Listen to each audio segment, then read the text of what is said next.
ମୁଁ ତିରୁପତି ଶତପଥୀ ଭାରତୀୟ ଜନତା ପାର୍ଟି ଜଟିଳ ନଗର ମଣ୍ଡଳ ସଭାପତି। ଆଜିର କାର୍ଯ୍ୟକ୍ରମ ବାବଦରେ କ'ଣ କହିବେ?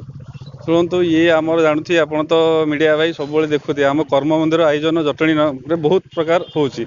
ଆଜି ଆମର ହେଲା ଏ ଯେଉଁ ନୂଆଖାଇ ଉତ୍ସବ କଲଚରାଲ ପ୍ରୋଗ୍ରାମ ହେଲା ସବିତାରାଙ୍କ ନେତୃତ୍ୱରେ, ଯାହାକି ଟ୍ରଷ୍ଟିର ମୁଖ୍ୟ। ତାପରେ ଆମକୁ ଆଗକୁ କେତେ କ'ଣ କାର୍ଯ୍ୟକ୍ରମ କରିବ କର୍ମ ମନ୍ଦିର ଦ୍ୱାରା। ଆମ ଜଟଣୀର ଇତିହାସ ଐତିହାସିକ ଏଇଟା ଗୋଟେ ଗଣେଶ ପୂଜା। ତେଣୁ ଗଣେଶ ପୂଜାରେ ଆମେ ଏଇସବୁ କାର୍ଯ୍ୟକ୍ରମ କରୁଛୁ, ବିଭିନ୍ନ ସଂଗଠନକୁ ଆମେ ସମ୍ବର୍ଦ୍ଧିତ କରୁଛୁ। ବହୁତ ପ୍ରକାର ଆମର ଆଗକୁ ଅଛି ରାବଣ ପୋଡ଼ି କାର୍ଯ୍ୟକ୍ରମ ଏ କର୍ମ ମନ୍ଦିର ଦ୍ୱାରା, ତାକୁ ବି ବଡ଼ ଅଧିକରେ ପାଳନ କରିବୁ।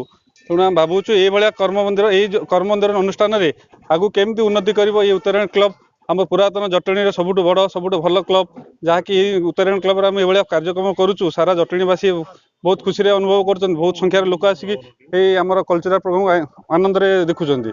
ତେଣୁ ଏଇଭଳିଆ କାର୍ଯ୍ୟକ୍ରମ କଲେ ଆମେ ଆଗକୁ ବହୁତ